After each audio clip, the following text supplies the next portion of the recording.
في هذه المحاضرة هي فيما يتعلق بالعقيدة الطحاوية. وهذه العقيدة كتبها الإمام الطحاوي محمد بن جعفر الطحاوي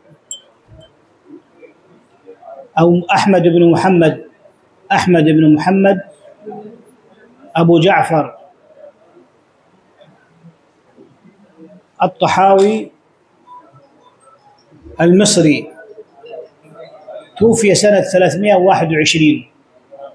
توفي سنة 321، وهذا يعني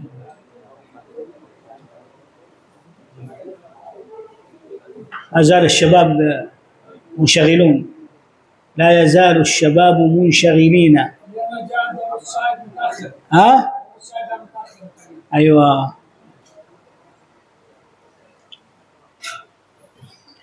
لابد من أن نسرع، جلدي جلدي. لأن الوقت قصير.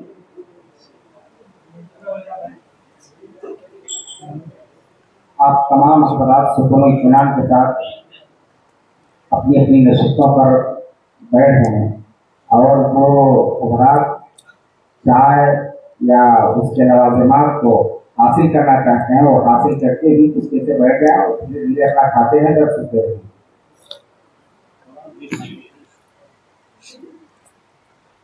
خلاص اشربوا لا بأس، لكن اشربوا بدون أن تتكلموا، واشربوا وأنتم مستمتعون بالدرس لا مستمتعون بالشاي. الآذان مفتوحة. المشكلة الأذان. المهم القلب مع أيهما، مع الفم أم مع الأذن؟ طيب، أقول هذه العقيدة متن العقيدة الطحاوية نسبة إلى الإمام الطحاوي أبي جعفر أحمد بن محمد الأزدي المصري المعروف بالطحاوي، وأنا أؤكد على أنه مصري وليس هو يعني من القارة الهندية، وإنما هو من مصر، وكان شافعي المذهب، ثم تحول إلى المذهب الحنفي.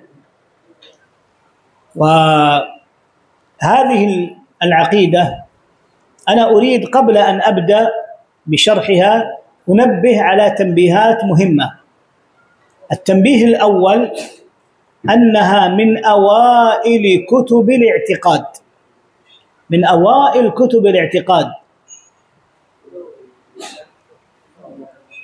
وهذا يدل على أن القرون المفضلة، وهو قريب منها، توفي سنة 321، القرون المفضلة كانت العقيدة السلفية هي السائدة عند كثير من الناس،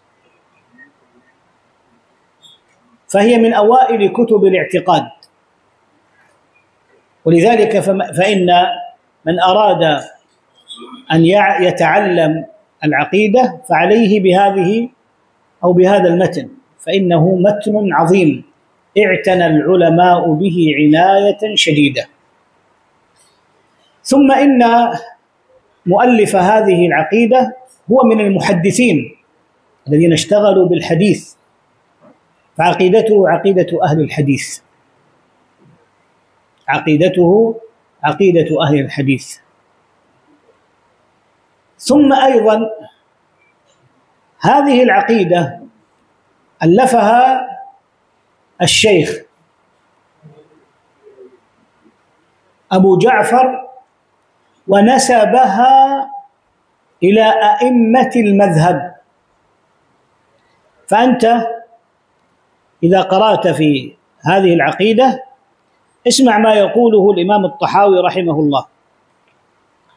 قال: هذا ذكر بيان عقيدة أهل السنة والجماعة. على مذهب فقهاء الملة أبي حنيفة النعمان بن ثابت الكوفي، وأبي يوسف يعقوب بن إبراهيم الأنصاري، وأبي عبد الله محمد بن الحسن. فإذا الذي يعتقد خلاف ما في الطحاوية فهو مخالف لعقيدة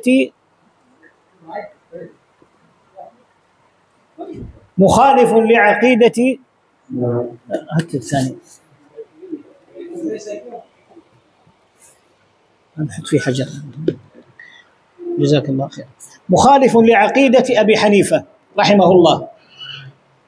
وهكذا أيها الإخوة، فإن أتباع المذاهب منهم حقيقة هو لا يتبع إمامه، وإنما يتبع المتأخرين من المذهب. فإذا قال لك رجل أنا أتبع المذهب الفلاني، فهو لا يتبع أبا حنيفة ولا يتبع مالك ولا يتبع الشافعي ولا يتبع أحمد، وإنما يتبع أصحاب المختصرات السائدة بين الناس، كالهداية عند الحنفية، وكمختصر خليل عند المالكية، وكمتن شجاع عند الشافعية، وكالزاد عند الحنابلة. ولذلك، وهذه فائدة يا إخواني يقولها محمد بن عبد الوهاب رحمه الله، قال: وكثير من أتباع المذاهب إنما يأخذون عن المتأخرين في المذهب مخالفين ما كان عليه أئمتهم، فضلا عن مخالفتهم لرسول الله صلى الله عليه وسلم. يعني حتى المذهب ما أخذوا بقول إمامهم، وإنما أخذوا بقول صاحب المختصر.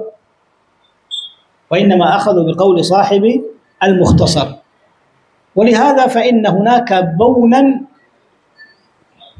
هناك بون شاسع بين عقيدة أتباع بعض المذاهب وعقيدة أئمة المذاهب.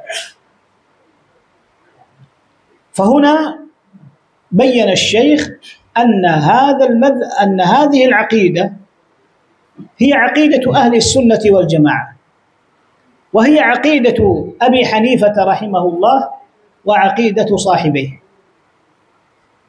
وفيه أن أبا حنيفة رحمه الله هو على عقيدة السلف، بخلاف من تكلم في أبي حنيفة رحمه الله.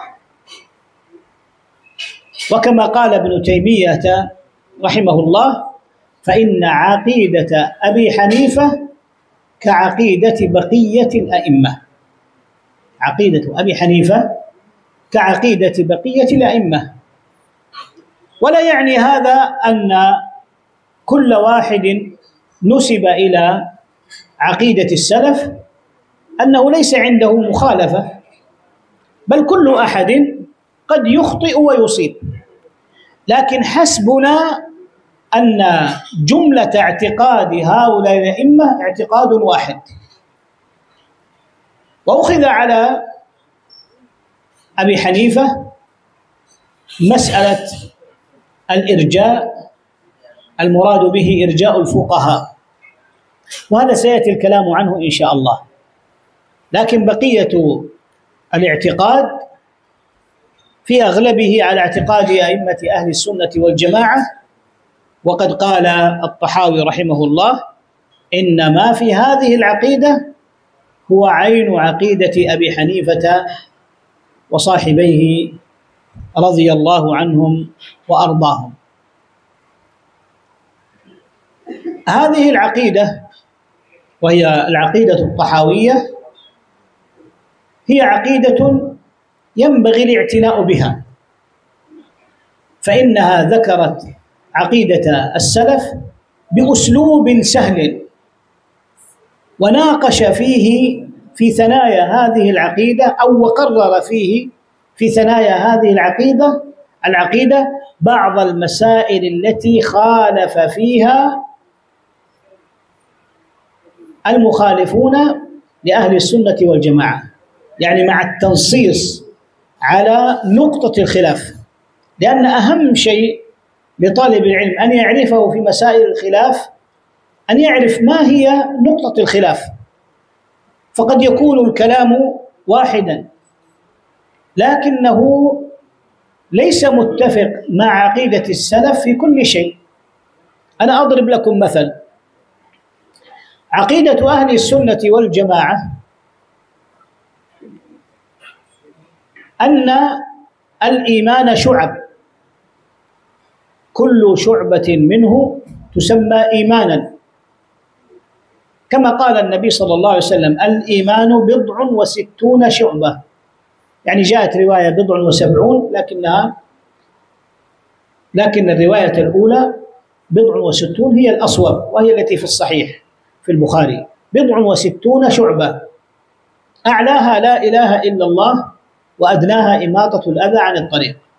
أهل السنة والجماعة يقولون إن الإيمان شعب، والخوارج كذلك يقولون إن الإيمان شعب. لكن ما الفرق بين أهل السنة والخوارج؟ الفرق بين أهل السنة والجماعة وبين الخوارج أن أهل السنة قالوا إذا نقص من شعب الإيمان ما يوجب نقص الإيمان قالوا بأنه يعني مقصر وناقص الإيمان. أما الخوارج فإنهم يقولون إذا ذهب بعضه ذهب كله، يعني لو أنقصت شيئا من شعب الإيمان أي شعبة كانت فأنت كافر. لو تركت الزكاة أنت كافر، لو تركت الصيام أنت كافر، لو تركت كذا، لو تركت صلة الرحم. شعب الإيمان كثيرة، 60 شعبة، أي شعبة تركتها فأنت كافر. وأهل السنة لا يقولون ذلك. نعم، من الإيمان أو من شعب الإيمان ما تركه كفر، ومنها ما تركه معصية. فمن ترك لا إله إلا الله فقد كفر، ومن ترك الصلاة فقد كفر. وأما بقية الواجبات فليس تركها كفرا، بخلاف الخوارج الذين يقولون بذلك. فالمقولة واحدة، لكن نقطة الخلاف يعني شيء دقيق جدا بين أهل السنة وبين الخوارج. فالشيخ رحمه الله يعني في ثنايا هذه العقيدة وضح بعض النقاط التي يخالف فيها أهل السنة أهل البدع. ذكر الشيخ رحمه الله العقيدة، وقلنا بأن مرجع العقيدة كلها هي أصول الإيمان الستة: الإيمان بالله وملائكته وكتبه ورسله واليوم الآخر وبالقدر خيره وشره.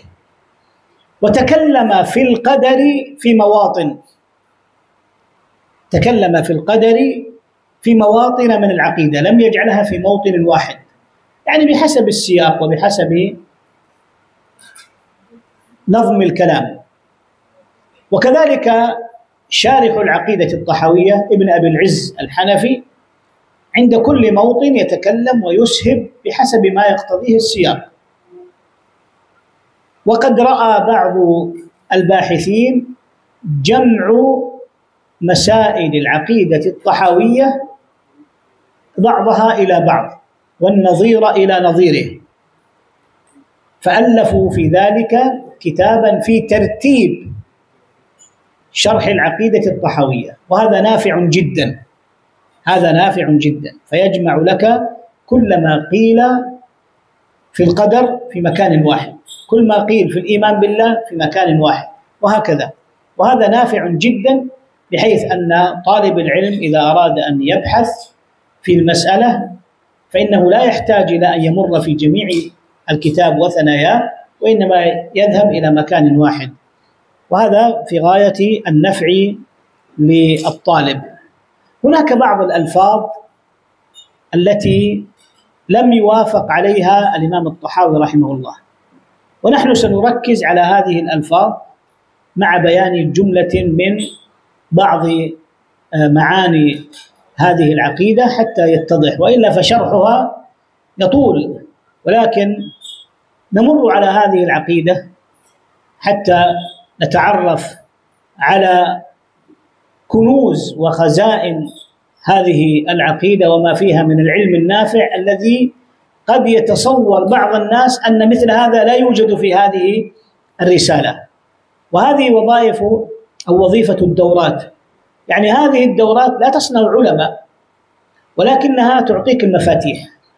فأنت إذا قرأت هذا ونبهت على بعض الملاحظات على الكتاب فأنت ستجتهد إن شاء الله في قراءة كتاب لشرح هذه العقيدة، وتنتبه إلى بعض الأخطاء التي أو الألفاظ التي لم يوفق فيها صاحب هذه العقيدة. وكما قال مالك رحمه الله: كل يؤخذ من قوله ويرد.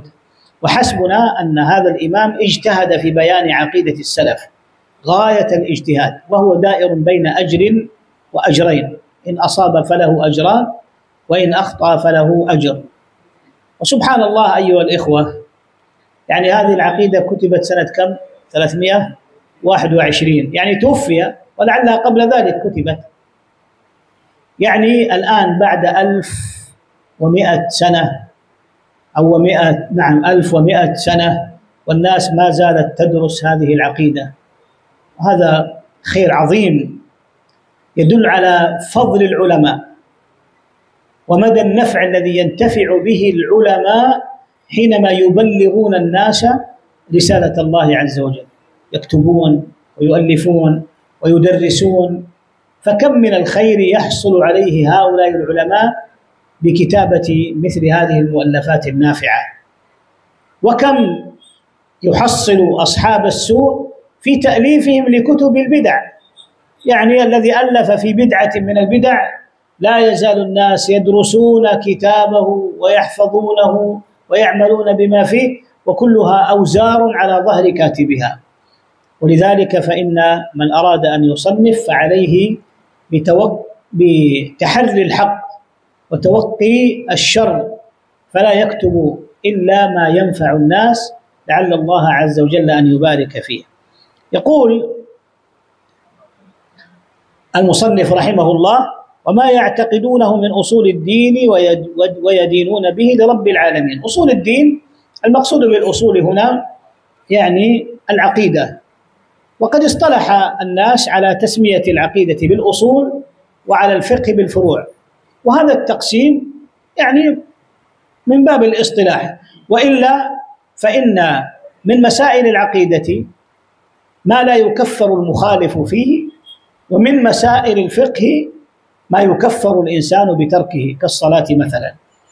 ولكن جرت عادة العلماء ولا سيما المتأخرين بأن يفرقوا بين الأصول وبين الفروع، فيقصدون بالأصول التوحيد والعقيدة، وذلك لأن أكثر مسائل الاعتقاد اتفق فيها العلماء ولم يختلفوا، اتفقوا فيها ولم يختلفوا. ويدينون به لرب العالمين، وهذا يدل على أن العقيدة دين تتدين به لله عز وجل، وليس هو نافلة من القول أو هو لمجرد الانتساب، لا، هذا أمر تدين الله عز وجل به، فهي السنة التي أمر الله عز وجل بسلوكها وأمر النبي صلى الله عليه وسلم باتباعها. ولا شك أن العمل اليسير مع السنة خير من عمل كثير مع البدعة، فإن البدع محرومون من فضل الله عز وجل، ولكن أهل السنة يتقبل الله جل وعلا منهم القليل ويبارك لهم. فما أعظم أن تكون على عقيدة أهل السنة والجماعة. والله يا إخوان إن هذا لأمر عظيم، وهو من أجل الأعمال التي تتقرب بها إلى الله، أن تكون على توحيد الله وأن تكون على عقيدة سليمة، ومن أجل الأعمال التي تدعو بها الله عز وجل. يعني بعض الناس حينما يسمع أن الدعاء بصالح الأعمال مظنة استجابة الدعاء يقول أستجيب أو أدعو الله بأي صالح لي، بأي عمل صالح، أدعو الله بعقيدتك، فقل اللهم إنك تعلم أنني على عقيدة محمد عليه الصلاة والسلام، وأسأل الله عز وجل أن تفرج همي، وأسأل الله عز وجل أن تبارك لي في عملي ووقتي وحياتي ومالي، وهكذا أدعو الله بهذا العمل الصالح، فوالله لا أجل من هذا العمل، وهو أن تكون على عقيدة أهل السنة والجماعة. يوم تبيض وجوه وتسود وجوه، قال ابن عباس رضي الله عنه: تبيض وجوه أهل السنة وتسود وجوه أهل البدعة.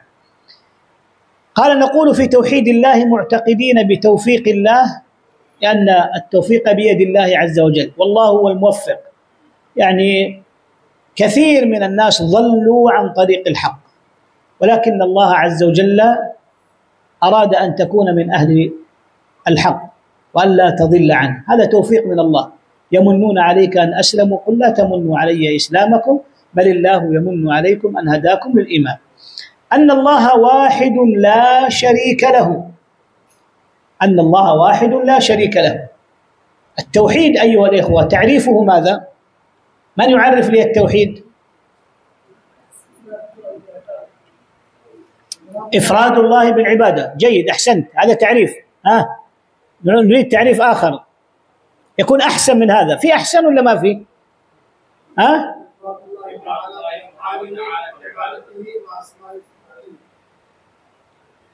زدت وأسمائه وصفاته. طيب، والاجتناب عن الشرك في العبادة.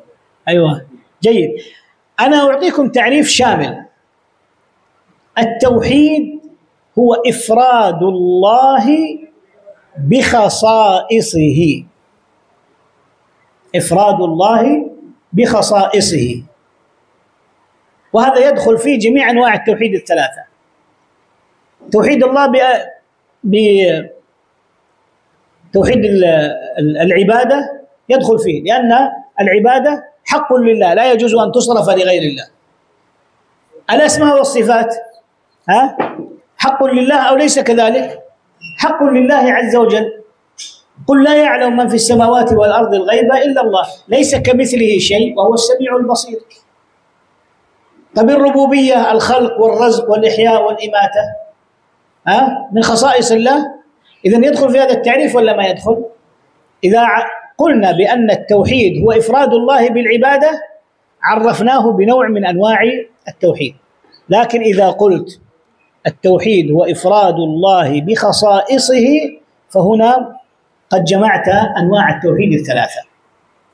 طيب، والشرك ما هو؟ لا شريك له. والشرك ما هو؟ هو صرف شيء من خصائص الله لغير الله. هو صرف شيء من خصائص الله لغير الله، يعني لا يصلي لله، لا يدعو الله، وإنما يدعو الأولياء والصالحين. هذا مشرك ولا ما هو مشرك؟ مشرك. من اعتقد أن المخلوق له قدرة كقدرة الله، هذا مشرك ولا ما هو مشرك؟ من ادعى أن أحدا يعلم الغيب مشرك ولا ما هو مشرك؟ مشرك. من اعتقد أن أحدا يخلق أو يرزق مشرك أو ليس بمشرك؟ مشرك. فإذا التعريف العام للتوحيد والتعريف العام للشرك ما يكون شاملا لأنواع التوحيد الثلاثة وأنواع الشرك الثلاثة. ولا شيء مثله، ولا شيء مثله يعني لا يماثله، كقول الله تبارك وتعالى: ليس كمثله شيء وهو السميع البصير. ولا شيء يعجزه، يعني أن الله عز وجل لا يعجزه شيء في الأرض ولا في السماء. وهذه صفات ثبوتية أو صفات منفية. لا شيء مثله، لا شيء يعجزه، صفات ثبوتية أو منفية؟ صفات منفية، لا، بدأت بكلمة لا. لا شيء مثله، لا شيء يعجزه، هذه صفات منفية. والصفات تنقسم إلى قسمين: صفات ثبوتية وصفات منفية. صفات ثبوتية وصفات منفية. أما الصفات الثبوتية، أما الصفات المنفية فإنها تأتي في النصوص على وجه الإجمال، تأتي في النصوص على وجه الإجمال، يعني لا تأتي مفصلة. مثال ولله المثل الأعلى، لو جئت تمدح رجل فتقول يا أخي والله أنت ما شاء الله عليك لست ببخيل ولست بفقير ولست بكذا ولست بكذا ولست بكذا، هل هذا مدح؟ هذا ليس مدحا. لكنك لو قلت ما شاء الله ليست فيك صفات سوء، هذا نفي إجمالي، هذا نفي إجمالي، وهذا كمال. ولله المثل الأعلى. الغالب في نصوص النفي أنها تأتي على وجه الإجمال، ما تأتي على وجه التفصيل. ليس كمثله شيء، هل تعلم له سمية، ولم يكن له كفوا أحد، وهكذا ليس له مكافئ. هذا مدح وثناء، يعني أنت ليس مثلك أحد. حينما يثنون على عالم من العلماء يقولون لم ير مثل نفسه، لم ير مثل نفسه، يعني لم يرى أحدا بمنزلته في العلم. هذا نفي، لكنه نفي يدل على كمال، أنه من أعلم أهل الأرض، أنه من أعلم أهل الأرض. فالنفي إذا كان على وجه الإجمال فإنه يكون أعظم كمالا وأعظم تمجيدا وتعظيما لمن يوصف بهذا، ولله المثل الأعلى في ذلك. وقد يأتي النفي على وجه التفصيل، وهذا يأتي في النصوص لأجل أمرين. الأمر الأول الرد على المخالفين، كاليهود حينما قالوا إن الله خلق السماوات والأراضين في 6 أيام وارتاح من التعب يوم السبت. فقال الله عز وجل وما مسنا بإيش؟ ولقد خلقنا السماوات والأرض في 6 أيام وما مسنا من لغوب، يعني ما مسنا من تعب. أو ما يتبادر إلى الذهن، يعني قال الله تبارك وتعالى الله لا إله إلا هو الحي القيوم لا تأخذه سنة ولا نوم، يعني الله عز وجل لا ينام، بل لا تأخذه السنة يعني النعاس. فيأتي ردا على ما يكون من الأوهام أو ما يكون من الاعتقادات الفاسدة، ويأتي أيضا لإثبات كمال الضد، لإثبات كمال الضد. فلما قال الله لا إله إلا هو الحي القيوم دل هذا على أن حياته كاملة فلا نوم فيها ولا سنة، فلا نوم فيها ولا سنة. فتأتي تارة للرد على كلام المخالفين أو لدفع التوهمات، وتأتي أيضا لإثبات كمال الضد. لا يعجزه شيء في الأرض ولا في السماء، هذا يدل على كمال قوته وقدرته تبارك وتعالى. ولا إله غيره يعني لا معبود غيره. يا إخواني معنى الإله يعني إيش؟ المعبود. أينما وجدت كلمة الإله يعني معناها المعبود، ليس معناها الخالق والرازق. وهو الذي في السماء إله وفي الأرض إله. ما معناها؟ لا تقل الله موجود في السماء والأرض، هذه عقيدة وحدة أو عقيدة الحلول.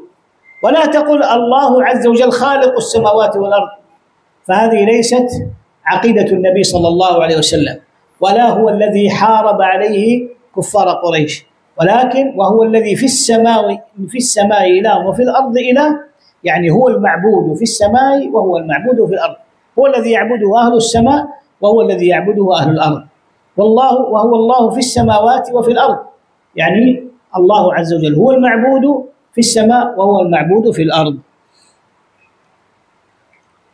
قال هنا قديم بلا ابتداء، قديم بلا ابتداء. ما رأيكم في هذا اللفظ قديم؟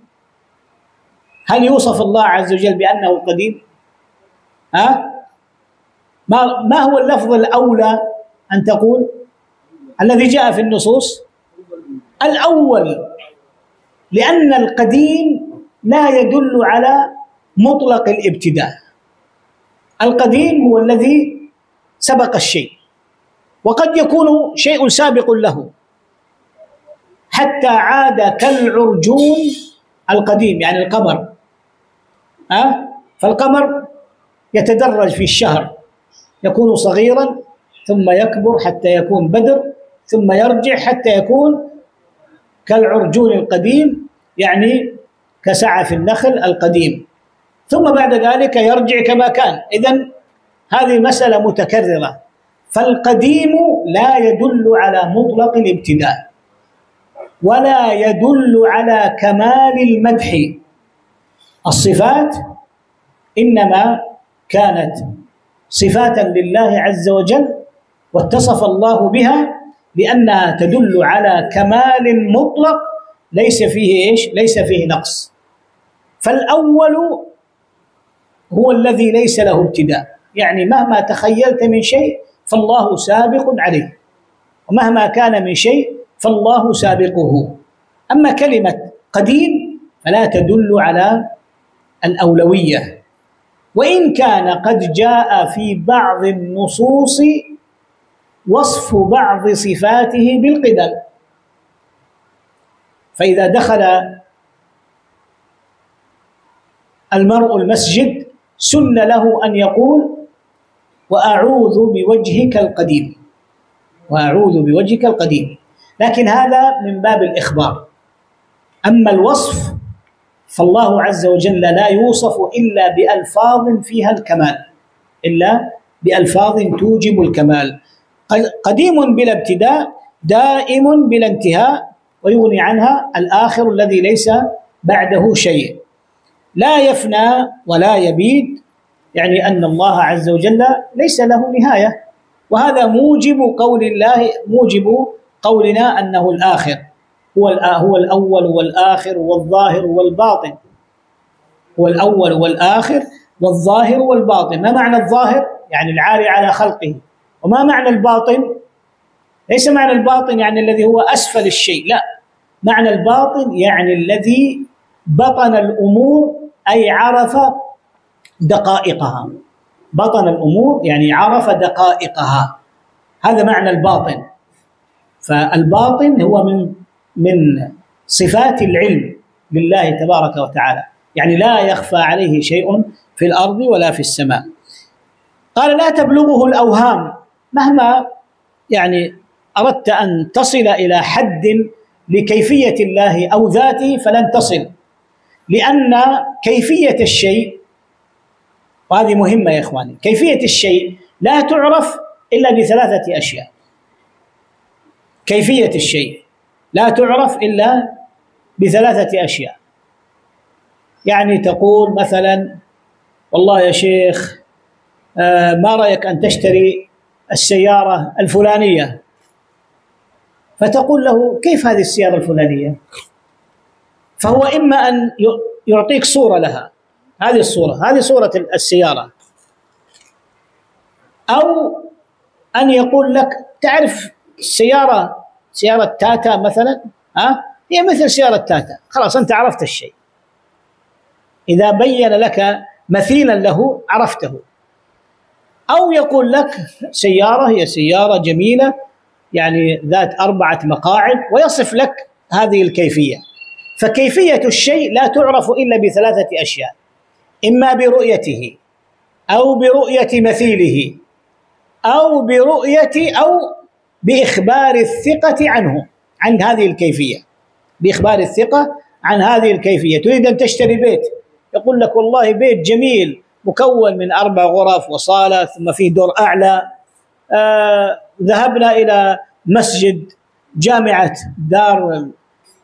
مسجد العلوم الشرعية السلفية، البارح ما شاء الله مسجد جميل كبير مكون من 3 أدوار له مدخلان أو 3 مداخل وهكذا. الآن هنا وصفت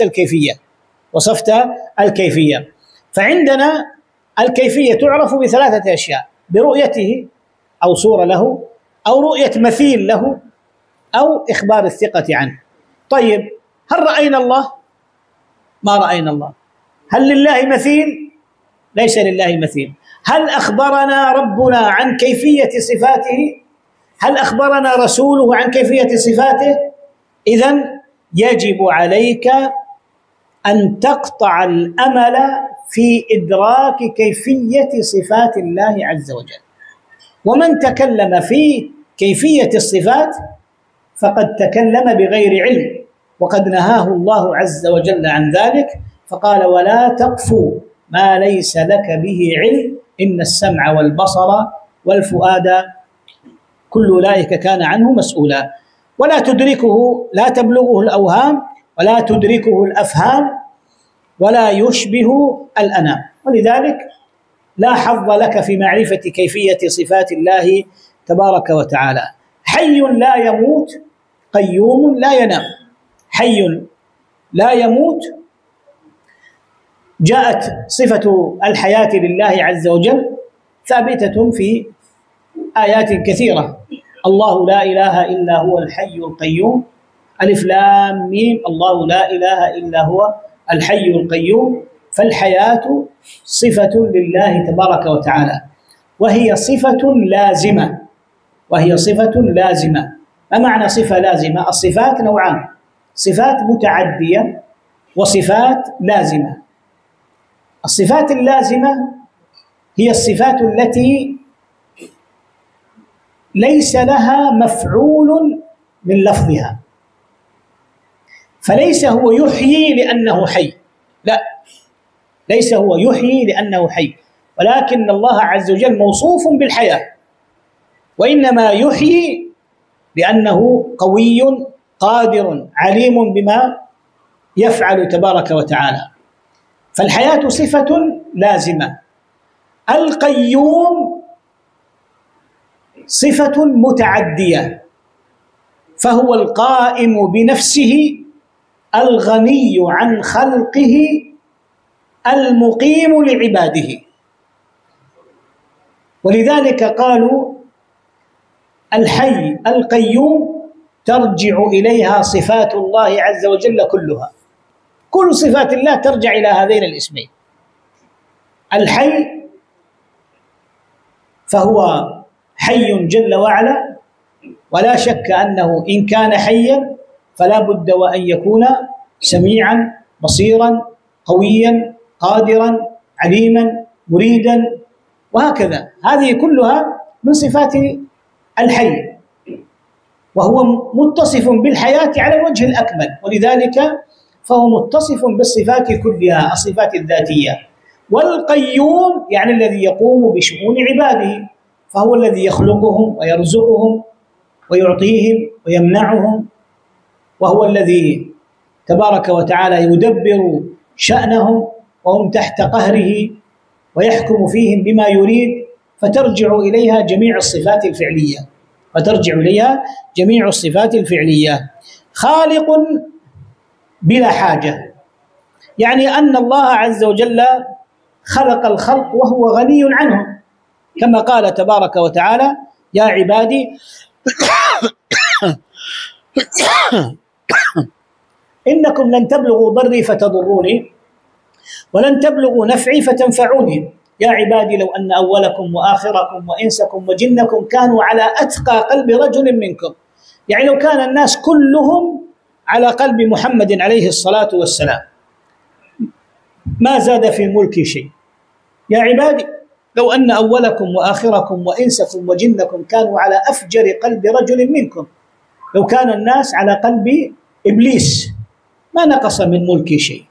إذن الله عز وجل خلق الخلق وهو غني عنهم تبارك وتعالى، ولكن خلق الخلق لحكمة يعلمها. ومن حكمة الله عز وجل أن الله عز وجل خلق الخلق لأجل أن يعبدوه كما قال جل وعلا: وما خلقت الجن والإنس إلا ليعبدون. ولتظهر في خلقه آثار أسمائه وصفاته من الرحمة والتوبة وشدة العقاب، وهكذا في أسماء الله جل وعلا وصفاته. رازق بلا مؤونة، يعني بلا كلفة. لو أن أولكم وآخركم وإنسكم وجنكم اجتمعوا في صعيد واحد فسألوني فأعطيت كل واحد منكم مسألته ما نقص من ملكي شيء.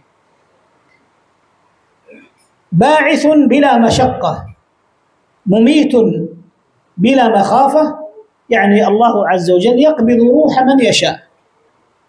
قل إن صلاتي ونسكي ومحياي ومماتي لله رب العالمين، يعني ملك لله. الله عز وجل يقبض روح من يشاء ويحيي من يشاء تبارك وتعالى. باعث بلا مشقة، يبعثهم يوم القيامة وهو عليه أهون من خلقهم وإيجادهم في المرة الأولى، فلا وجه لإنكار البعث، لأن الله عز وجل قادر على ذلك، والذي أوجدك من العدم قادر على أن يخلقك بعد أن تموت. ما زال بصفاته قديما قبل خلقه، لم يزد بكونهم شيئا لم يكن قبله من صفته. وهذه الجملة فيها نظر، لأن الله عز وجل لم يكن يوما من الأيام بلا خلق، لم يكن يوما من الأيام بلا خلق. وهذا اعتقاد، يعني هذا الذي يشير إليه الشيخ هو تأثر باعتقاد فاسد، وهو أن الله عز وجل كان معطلا لم يخلق شيئا في وقت من الأوقات، وهذا حاشا لله وكلا أن يكون. وذلك لأن الله عز وجل متصف بالصفات العلى بأكمل الصفات. فإذا كان الله تبارك وتعالى في يوم من الأيام لا يخلق شيئا، فهذا يعني أن اليوم الذي خلق فيه أكمل من اليوم الذي لم يخلق فيه، وهذا وصف نقص لله جل وعلا. بل نقول كما قال الله جل وعلا: وهو الخلاق العليم، يعني خلاق صفة مبالغة، فهو يخلق تبارك وتعالى. لكن موطن الإشكال هو أن هؤلاء الذين يقولون بذلك، يقولون إن الله لم يكن خالقا ثم خلق، يظنون أننا نقول بأن هناك مع الله أول. نحن نقول بأن الله أول لا ابتداء له، فإذا قلنا إن الله أول لا ابتداء له والمخلوقات موجودة في الأزل، هذا يعني أن المخلوقات أول لا ابتداء لها. هذا غير صحيح، لا، ليس كذلك. نحن نقول كل مخلوق له بداية ونهاية، كل مخلوق، ركزوا معي، كل مخلوق له بداية ونهاية، وكل مخلوق سبقه مخلوق، كل مخلوق سبق له مخلوق. فبني آدم لا يقال بأنهم موجودين في الأزل، لأنهم وجدوا حينما خلق الله عز وجل آدم. طيب قبل آدم توجد مخلوقات ولا ما توجد؟ توجد مخلوقات، الملائكة كانوا موجودين، الجن كانوا موجودين، وهكذا. فكل مخلوق له بداية ونهاية، لكن جنس الخلق هذا موجود في الأزل، لأن الله عز وجل لا يزال يخلق، لم يزل يخلق ولا يزال يخلق، وكلما فني مخلوق جاء الله عز وجل وخلق وأوجد مخلوقا آخر. فهذه الكلمة من الطحاوي رحمه الله يعني أخذها عليه العلماء، وقالوا بأن هذه اللفظة قال: ما زال بصفاته قديما قبل خلقه، لم يزدد بكونهم شيئا لم يكن قبله من صفاته، يعني لم يكن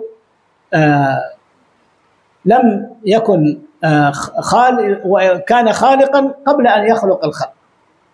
ولكن هذا فيه تكلف، ولذلك أنكره العلماء قالوا مثل ما قلت لكم أن الله عز وجل ليس له بداية، وأن المخلوقات جنس المخلوقات ليس لها بداية، لكن كل مخلوق له بداية وله نهاية، كل مخلوق له بداية وله نهاية.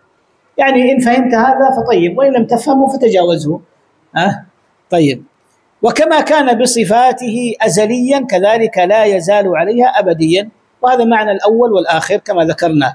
ليس منذ خلق الخلق استفاد اسم الخالق، ولا بإحداثه البرية استفاد اسم الباري.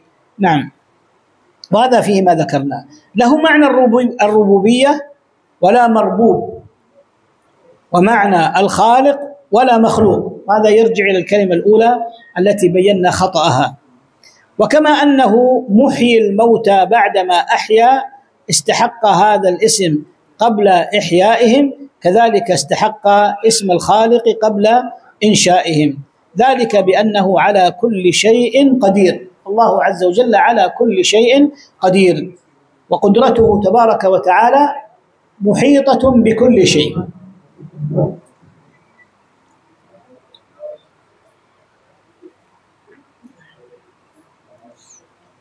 الأشياء أيها الإخوة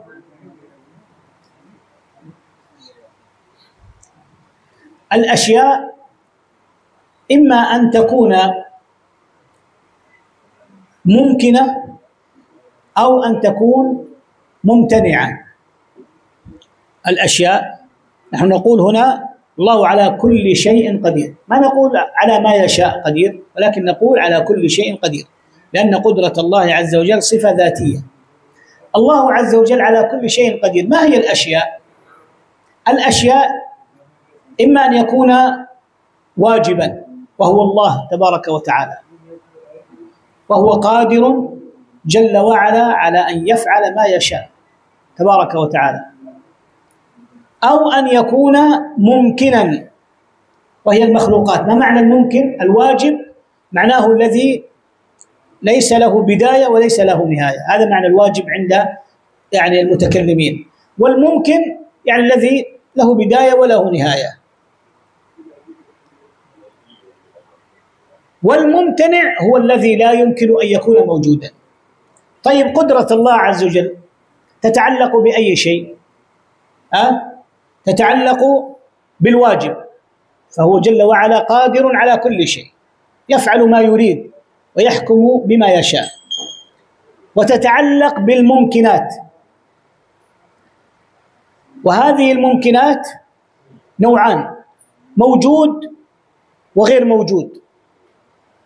فالله عز وجل هو الذي أوجدنا، وهو قادر على أن يوجد أمثالا لنا، قادر على أن يوجد أمثالا لنا، لكن نحن لا نراهم، غير موجودين.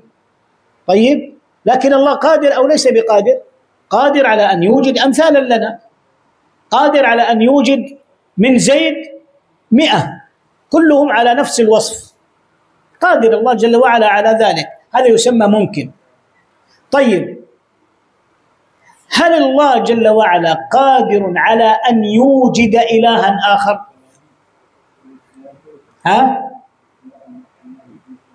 نقول هذا السؤال لا يجوز أن يقال. لماذا؟ لأن الله عز وجل على كل شيء قدير، والممتنعات لا تسمى شيئا. الممتنع لا يسمى شيء. هل الله عز وجل قادر على أن يخلق شيئا أبيض وأسود؟ قادر على أن يخلق أبيض وأسود، ظلام وضوء؟ هذه كلها لا تسمى أشياء لأنها ممتنعات، وهي خلاف حكمة الله. الله عز وجل ما يخلق شيئا عبثا، وإنما يخلق شيئا لحكمة، فما خالف حكمة الله عز وجل وما كان من المتضادات هذا يسمى من الممتنعات وليس بشيء، هذا من الممتنعات ولا يسمى شيئا. ولذلك يعني الملحدون يشكلون بهذا على أهل السنة وأهل الإسلام، يقولون هل الله عز وجل قادر على كذا؟ نقول هذا ليس بشيء، لأن الله قال على كل شيء قدير، وهذا لا يسمى شيئا. وهو ينافي حكمة الله تبارك وتعالى. وكل شيء إليه فقير، يا أيها الناس أنتم الفقراء إلى الله، وكل شيء فقير إلى الله عز وجل. وكل أمر عليه يسير ولا يحتاج إلى شيء، وهذا لأنه الغني وهو كامل الغنى تبارك وتعالى، ليس كمثله شيء وهو السميع البصير. خلق الخلق بعلمه وقدر لهم أقدارا وضرب لهم آجالا، يعني الخلق إنما هم مخلوقات بعلم الله تبارك وتعالى، والله عز وجل قدر أقدارهم، فالأقدار إنما هي بتقدير الله عز وجل. إنا خلقنا كل شيء بقدر. وضرب لهم آجالا يعني حدد لهم آجال، كما قال النبي صلى الله عليه وسلم: يجمع أحدكم في بطن أمه نطفة 40 يوما ثم يكون علقة مثل ثم يكون علقة مثل ذلك ثم يكون مضغة مثل ذلك ثم ينفخ فيه الروح فيؤمر بكتب رزقه وأجله وشقي أم سعيد. فكل هذا مضروب في الأجل ومكتوب، والكتابة على أقسام كما سيأتي إن شاء الله.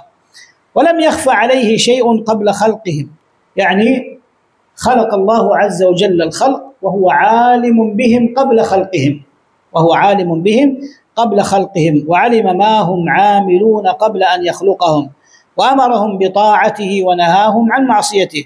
وكل شيء يجري بقدرته ومشيئته، ومشيئته نافذة، كل شيء بقضاء وقدر، كل شيء إنما يكون بقضاء وقدر، كل شيء، يعني كل ما تفعله أيها المؤمن إنما هو بقضاء الله عز وجل وقدره. ولذلك إذا أصابتك مصيبة فاعلم أنها من الله، واصبر فإن صبرك على هذه المصيبة هو خير لك. أراد الله عز وجل أن يكفر ذنبك وأن يعلي شأنك وأن يرفع درجتك. فالمصائب إنما يبتلى بها العباد لأجل أن يرفع الله عز وجل درجاتهم ويكفر سيئاتهم. ولهذا يقول النبي صلى الله عليه وسلم: إذا أراد الله بعبد خيرا أصاب منه، يعني ابتلاه. وأشد الناس بلاء الأنبياء ثم الأمثل فالأمثل، فكل شيء بقضاء الله عز وجل وقدره. وهذا مما يورث الصبر. والذي يحصل من ابن آدم 3 أشياء، يعني من الأفعال الاختيارية، أو 4، قل 4. الأمر الأول طاعة، الأمر الثاني معصية، الأمر الثالث مصيبة، والأمر الرابع يعني حاجات الدنيا وأشيائها. أما الطاعة فتحمد الله جل وعلا عليها لأنه هو الذي وفقك، وأما المصيبة فتصبر على ما أصابك كما أمرك الله جل وعلا بذلك. وأما الذنوب فأنت تلوم نفسك على فعلها لأنك فعلتها باختيارك، فلا يجوز لك أن تحتج بالقدر على المعايب يعني الذنوب، ولكن لك أن تحتج بالقدر على المصائب. فيقول لك مديرك: لما تأخرت؟ والله لو حصل حادث لا قدر الله، أو تأخر ابني مرض أو كذا، هذه مصيبة، فأنت ليس لك علاقة بها. لكن لا يمكن أن تحتج بذنب أو معصية، فإن المعاصي أنت الذي ذهبت إليها بطوعك، وأما المعصية فطرأت عليك بقدر الله تبارك وتعالى. قال: وكل شيء يجري بقدره ومشيئته، ومشيئته نافذة، لا مشيئة للعباد إلا ما شاء لهم، فما شاء لهم كان وما لم يشأ لم يكن. ما شاء كان وما لم يشأ لم يكن. وإذا أردت أن تعرف سر مؤاخذة العبد بذنبه وجزاءه على طاعته افهم هذه القاعدة. الآن حينما تصلي، من الذي صلى؟ أنت أو لا؟ ألست أنت الذي صليت؟ أنت الذي صليت، أنت الذي درست، أنت الذي درست، أنت الذي زكيت. طيب، من أعطاك القدرة على الصلاة؟ من خلق فيك القدرة على الصلاة؟ الله عز وجل. من خلق فيك الإرادة لأن تتوجه إلى الصلاة؟ الله عز وجل. عرفت؟ فإذا لما خلق الله لك الإرادة والقدرة، خلق الله لك الإرادة والقدرة، صح أن يكون الله خالقا لفعلك، لأن الفعل لا يمكن أن يكون إلا بقدرة وإرادة. ولأن لك علاقة في الإرادة، أردت بنفسك من غير قهر ومن غير جبر أن تصلي، أثبت على هذه الصلاة. وكما أنك توجهت إلى المعصية بإرادتك وفعلتها بقدرتك، فالله خالق لمعصيتك. وكما أنك ذهبت إلى معصيتك بمحض إرادتك من غير جبر، حوسبت على هذه المعصية. فهمنا يا إخواني السر؟ هذا سر لطيف لا بد أن يتفطن له حتى تفهم معنى أن أفعال العباد مخلوقة، لأن أفعال العباد ما كانت منهم إلا بإرادة وقوة، والإرادة والقوة مخلوقتان أخلقهم الله عز وجل وأوجدهما فيك. ولما كانت الإرادة أنت لا تشعر بأي إلزام لك أو جبر لك، فهنا كانت هذه القضية قضية محاسبة، تحاسب على عملك إن أحسنت وإن أسأت. يهدي من يشاء ويعصم من يشاء ويعافي فضلا ويضل من يشاء ويخذل ويبتلي عدلا، يعني أن الله عز وجل بيده التوفيق، هو الذي هدى وهو الذي وفق. ولذلك تحمد ربك جل وعلا حين هداك إلى الخير، وتلوم نفسك حينما تفعل المعصية. وكلهم يتقلبون في مشيئته بين فضله وعدله، ونحن نسأل الله عز وجل من فضله. لا راد لقضائه ولا معقب لحكمه ولا غالب لأمره، وهو متعال عن الأضداد والأنداد. يعني شوف الآن هو تكلم عن جانب من جوانب القضاء والقدر، سيعود مرة أخرى وهكذا. ولذلك جمع ولا سيما باب القضاء والقدر في مكان واحد سواء كان في المتن أو الشرح، فهذا أدعى للفهم.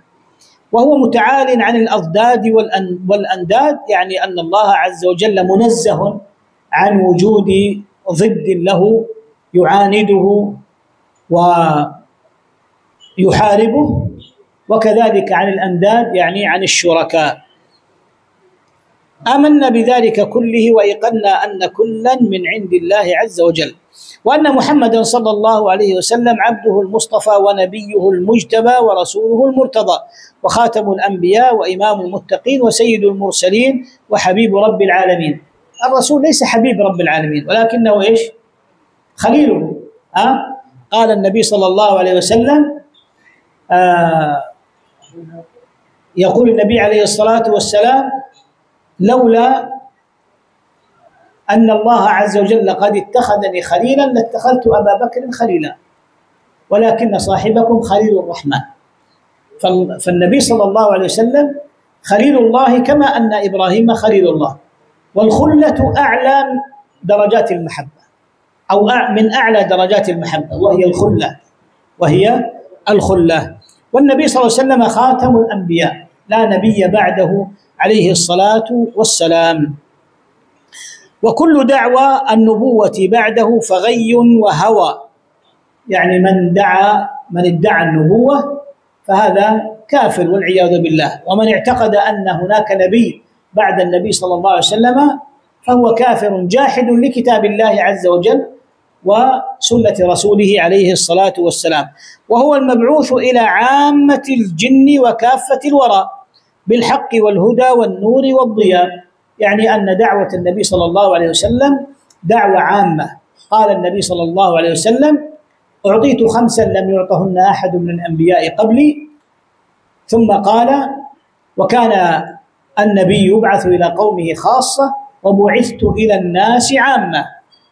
والمقصود بالناس هنا جميع الثقلين، لأن كلمة الناس تطلق على الإنس وعلى الجن، وأنه كان رجال من الإنس يعوذون برجال من الجن فزادوهم رهقا. فالإنس والجن كلاهما مشمولان بدعوة النبي صلى الله عليه وسلم، والنبي صلى الله عليه وسلم بعث إلى الناس كافة، وإلى الإنس وإلى الجن عليه الصلاة والسلام. قال: وأن القرآن كلام الله منه بدأ بلا كيفية قولا، يعني هو الذي قاله بلا كيفية، لا نعرف كيفية تكلم الله عز وجل، ولا يقال بأن الله عز وجل تكلم. وإذا كان الله يتكلم إذن يلزم منه أن يكون له لسان، أو أن يكون له أسنان، أو أن يكون له كذا، فإن هذا لا يلزم. فقد سبح الطعام بين يدي النبي صلى الله عليه وسلم، وكيف كان تسبيح الطعام؟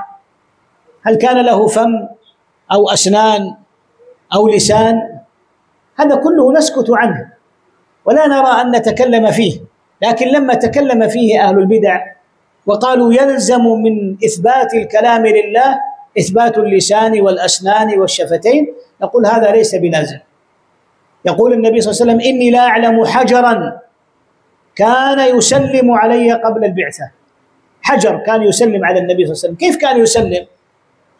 هل يكون له فم وأسنان؟ ما كان له فم ولا أسنان.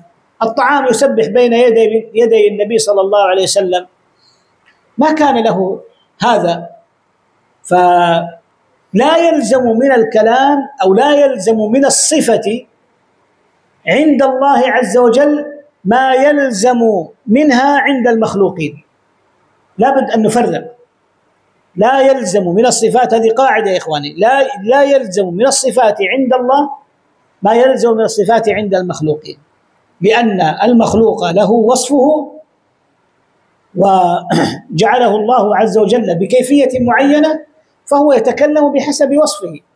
ولذلك فإن الصفات إذا نسبت إلى الله عز وجل اختلفت كيفياتها عن المخلوقات، بل إن المخلوقات بأنفسها إذا أضيفت إلى مخلوق آخر تغيرت الصفة أو تغيرت الكيفية، وإن كان المسمى واحد أو الاسم واحد. يعني تقول رأس، الآدمي له رأس، والجبل له رأس، أليس كذلك؟ الجبل له رأس ولا ما له رأس؟ يقول رأس الجبل، والإبرة لها رأس، والفيل له رأس، والنملة لها رأس. انظر، كلها تسمى رؤوس، لكنها تختلف في كيفياتها وهيئاتها، لأن كل مخلوق أو كل ذات له صفاته وخصائصه. فإذا كانت هذه الصفات مختلفة في المخلوقات فكونها مختلفة بين الخالق والمخلوق من باب أولى وأعظم. وأنزله على نبيه وحيا وصدقه المؤمنون على ذلك حقا، وأيقنوا أنه كلام الله تعالى بالحقيقة ليس بمخلوق ككلام البرية. فمن سمعه فزعم أنه كلام البشر، يعني أنه مخلوق، فقد كفر. من قال بأن القرآن مخلوق فقد كفر، وهذا عليه فتيا 500 عالم من علماء المسلمين، أن من قال القرآن مخلوق فهو كافر. والطحاوي رحمه الله ذكر دليلا من القرآن على هذه القضية، فقال: وقد ذمه الله تعالى وعابه وأوعده بعذابه بسقر، حيث قال: سأصليه سقر وما أدراك ما سقر، لواحة للبشر طيب، قال هنا: فلما أوعد الله سقر لمن قال إن هذا إلا قول البشر، إن هذا إلا قول البشر، فتوعده بسقر. قال: علمنا أنه قول خالق البشر ولا يشبه قول البشر. ومن وصف الله تعالى بمعنى من معاني البشر فقد كفر، يعني من شبه الله عز وجل بخلقه فقد كفر. فمن أبصر هذا اعتبر، وعن مثل قول الكفار انزجر، علم أن الله تعالى بصفاته ليس كالبشر، والله عز وجل منزه عن أن يماثل البشر. الله عز وجل منزه عن 3 أشياء، سجلوا هذه، اكتبوها، مهمة. الله عز وجل منزه عن 3 أشياء: منزه عن صفات النقص، يعني كالتعب وكالنسيان وكالجهل، علمها عند ربي في كتاب لا يضل ربي ولا ينسى. فالله منزه عن صفات النقص. والله عز وجل منزه عن نقص الصفات. الله منزه عن نقص الصفات، يعني أن الله عز وجل عليم له كامل العلم، لا نقص في صفة العلم، ولا نقص في صفة الحياة، ولا نقص في صفة القدرة، ولا نقص في صفة القوة، ولا نقص في صفة الحياة، ولا نقص في صفة القيومية، وهكذا. فالله عز وجل منزه عن صفات النقص ومنزه عن النقص في الصفات. ولهذا يقول أهل العلم إن الله عز وجل متصف بصفات الكمال على الوجه المطلق، كما قال الله جل وعلا: وله المثل الأعلى، يعني الأكمل في كل شيء، الأكمل في كل شيء. والله عز وجل منزه عن مشابهة المخلوقين. الله عز وجل منزه عن مشابهة المخلوقين. هذا الأمر الثالث، كما قال جل وعلا: ليس كمثله شيء. لأن مجرد المقارنة بين الناقص والكامل يعتبر نقصا، فكيف بالمشابهة؟ إذا حاولت أن تقارن بين الكامل والناقص فأنت قد ألحقت النقص بالكامل، كما تقول: هذا السيف أمضى من العصا، يعني أشد قطعا للحم من العصا. هل أنت مدحت السيف أو ذممته؟ أنت ذممته، لأنك تقول يعني هو سيف تعبان جدا لكنه أفضل من العصا. لو جيت تقطع بالعصا ما يمكن، لكن لو جيت تقطع بهذا السيف الضعيف يعني بعد المحاولات يمكن أن تقطع. ولهذا قالوا: ألم ترى أن السيف ينقص قدره إذا قيل إن السيف أمضى من العصا؟ ألم ترى أن السيف ينقص قدره إذا قيل إن السيف أمضى من العصا. قال هنا: والرؤية حق لأهل الجنة بغير إحاطة ولا كيفية، يعني أن المؤمنون يرون الله عز وجل. قال الله تبارك وتعالى: وجوه يومئذ ناظرة، يعني حسنة وجميلة، لربها ناظرة، يعني ازدادت حسنا بنظرهم إلى الله عز وجل. وقال النبي صلى الله عليه وسلم: إنكم سترون ربكم كما تراءون القمر ليلة البدر، لا تضامون، يعني لا تتزاحمون في رؤية الله عز وجل، أو لا تضامون يعني لا تظلمون. ليس هناك أحد يرى الله عز وجل من زاوية ولا يراه الآخرون، لا، وإنما الجميع يرون الله تبارك وتعالى. قال تعالى: وجوه يومئذ ناظرة إلى ربها ناظرة. وتفسيره على ما أزاد أو على ما أراد الله تعالى بعلمه. وكل ما جاء في ذلك من الحديث الصحيح عن رسول الله صلى الله عليه وسلم وعن أصحابه فهو كما قال، ومعناه وتفسيره على ما أراده تعالى لا ندخل في ذلك متأولين بآرائنا، لا ندخل في ذلك متأولين بآرائنا. نصوص الصفات لها وجهان، الوجه الأول المعنى، والوجه الثاني الكيفية. أما المعنى فنحن نعلم معاني النصوص، فإذا قال الله عز وجل يد الله فوق أيديهم، يعني أن الله له يد حقيقية، كما أن أيدينا لها يد حقيقية، يعني كما أننا نحن لنا أيدي حقيقية. لكن هل كيفية يد الله كأيدينا؟ هذا نحن نجهله لا نعلمه. فإذا الصفات لها أمران، الأمر الأول المعنى، وهذا نعلمه، ولا يجوز أن نقول لا نعلم معنى الصفات، لأن هذا تفويض ذمه السلف. والمعنى الثاني تفويض الكيفية وإدراك معنى الكيفية، هذا نحن لا نعلمه، وهذا هو الذي قصده السلف بقولهم في نصوص الصفات أمروها كما جاءت بلا كيف، يعني بلا إدراك أو بحث في كيفية هذه الصفات، لكننا نؤمن بأن هذه الصفات لها معاني ونحن نفهم هذه المعاني، ولذلك نفرق بين الصفة والصفة. فصفة السميع ليست كصفة البصير، السميع يدل على السمع والبصير يدل على البصر. صفة الوجه ليست كصفة اليد، لأن صفة الوجه لها معنى معروف وصفة اليد لها معنى مخالف، وهكذا. فنحن ندرك المعاني لكن لا ندرك الكيفية.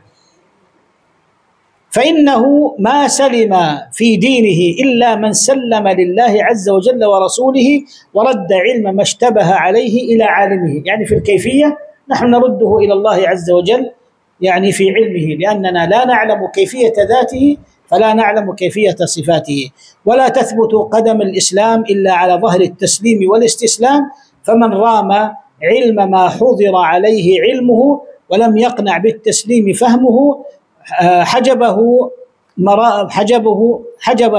مرامه، يعني ما يريده من إدراكه عن خالص التوحيد وصافي المعرفة وصحيح الإيمان، فيتذبذب بين الكفر والإيمان والتصديق والتكذيب والإقرار والإنكار، موسوسا تائها شاكا لا مؤمنا ومصدقا ولا جاحدا ومكذبا.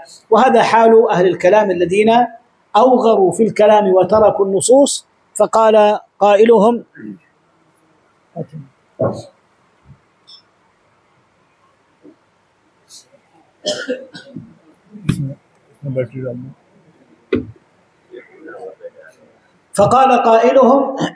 نهاية إقدام العقول عقال، يعني نهاية تقديم العقول عقال، أنها منعتنا من معرفة الحق، وآخر سعي العالمين ضلال، يعني ما استفدنا من سعينا إلا الضلال، ولم نستفد من بحثنا طول عمرنا سوى أن جمعنا فيه قيل وقالوا، يعني ما وصلنا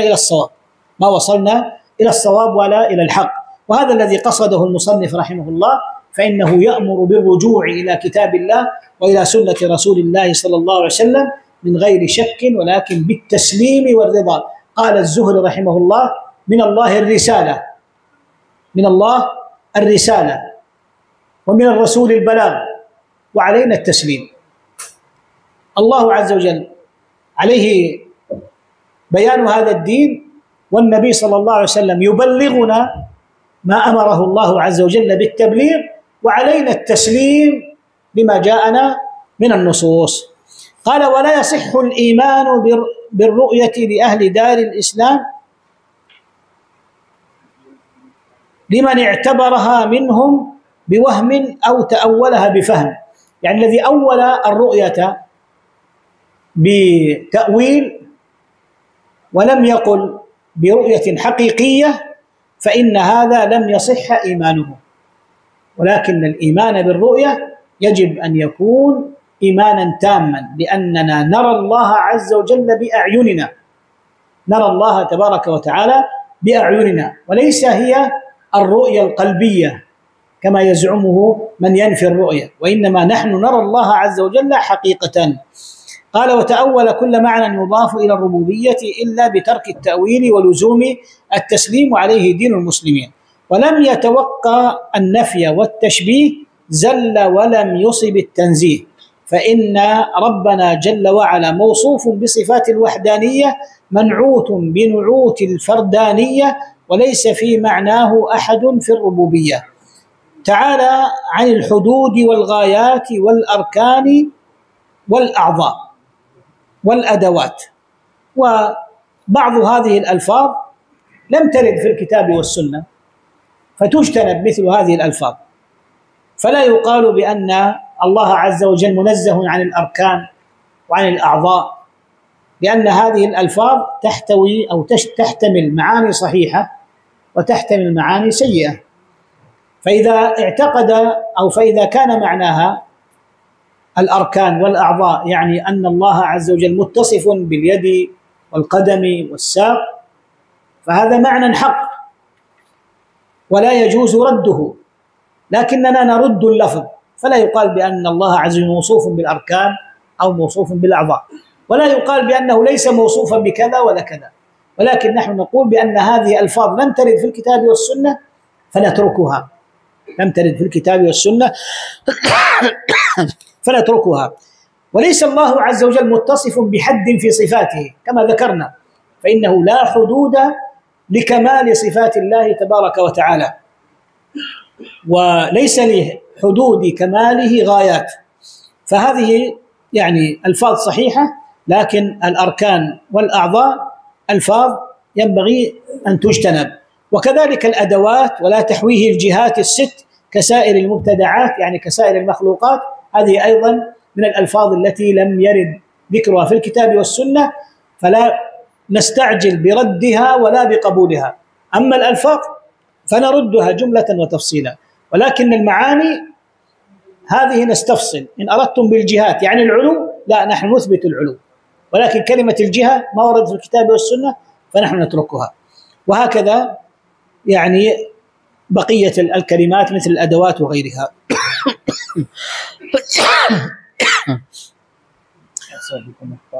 لا بس وقت انتهى الوقت.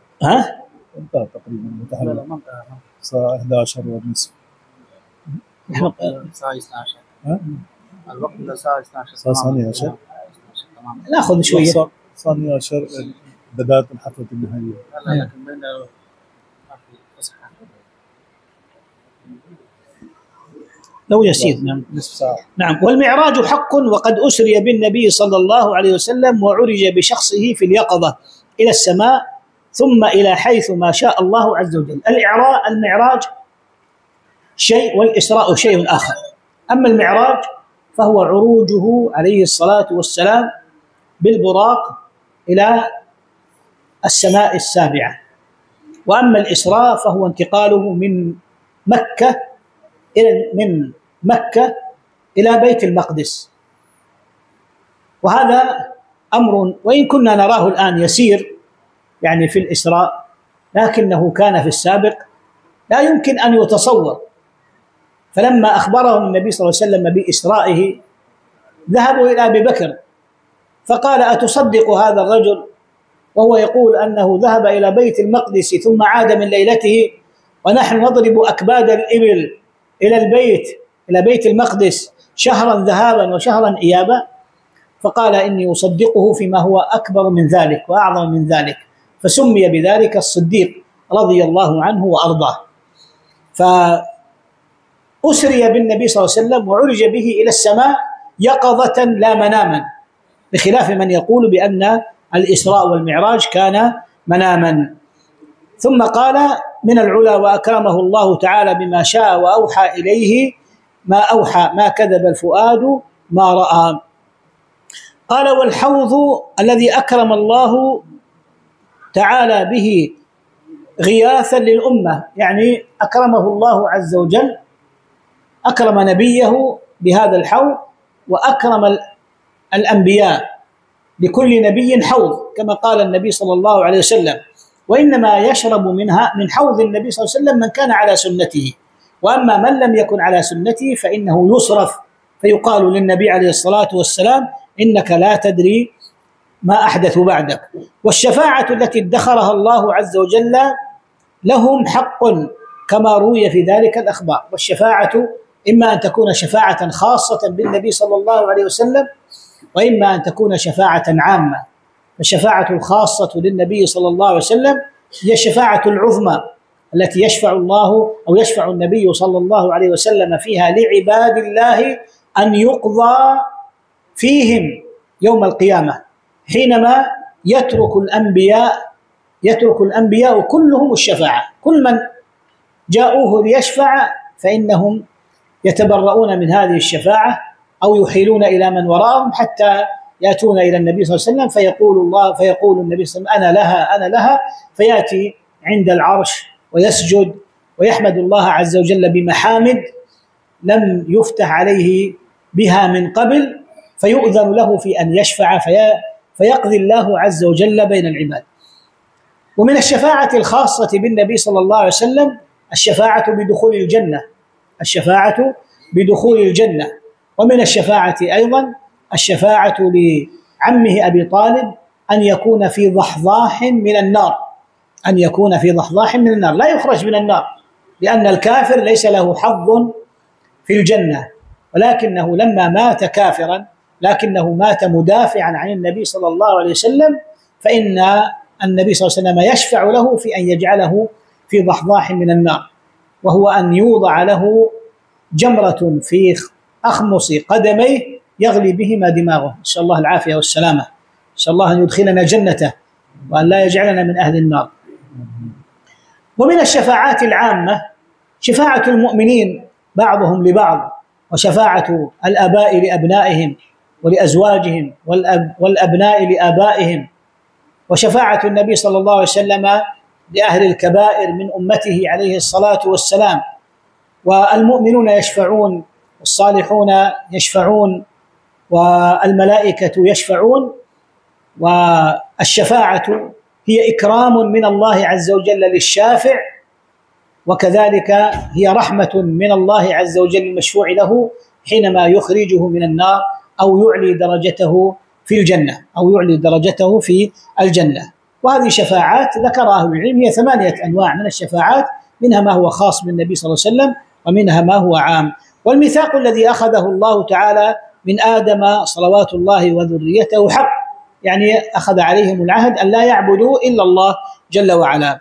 وقد علم الله تعالى فيما لم يزل عدد من يدخل الجنة وعدد من يدخل النار جملة واحدة، فلا يزاد في ذلك العدد ولا ينقص. وكذلك أفعالهم فيما علم منهم أنهم يفعلونها، كل ذلك منهم، يعني كل ذلك يعلمه الله عز وجل منهم، يعلم عداد أهل الجنة ويعلم عداد أهل النار.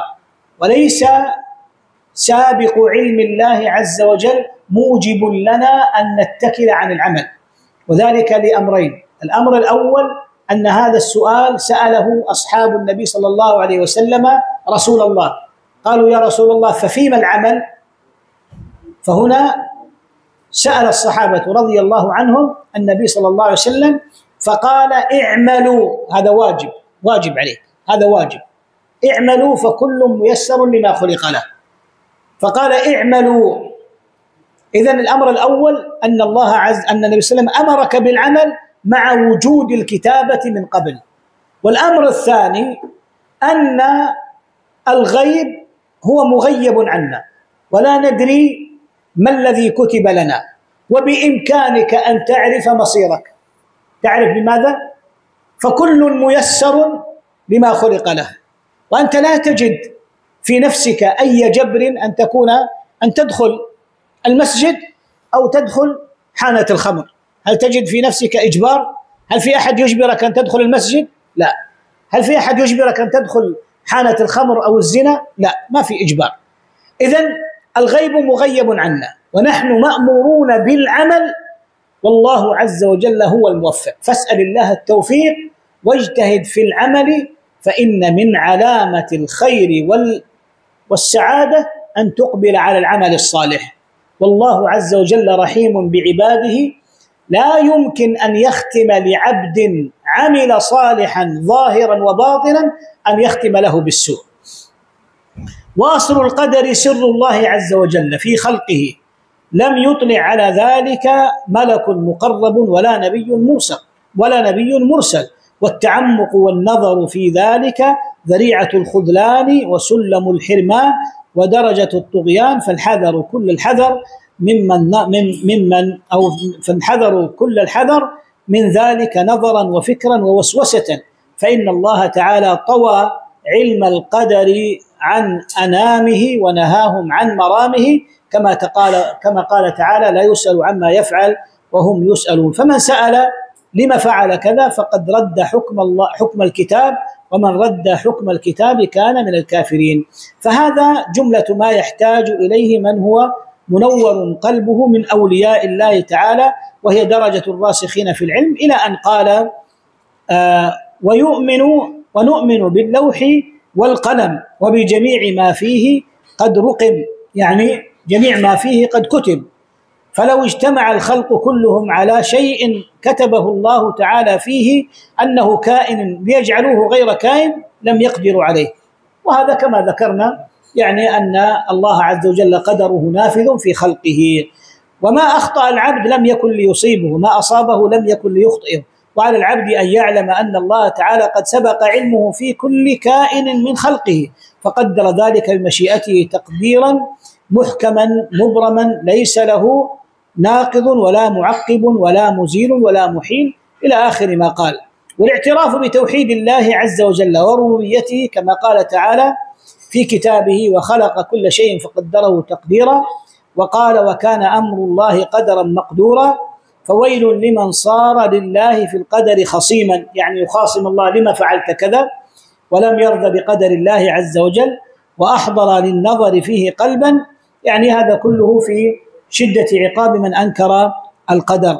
وهو جل وعلا مستغن عن عرشه وما دونه، يعني استواءه على العرش ليس لفقره للعرش، ولكن الله عز وجل غني عن كل شيء، حتى عن العرش وعن حملة العرش، محيط بكل شيء وفوقه، وقد عجز عن الإحاطة به خلقه، يعني الخلق لا يكادون أو لا يحيطون بالله تبارك وتعالى.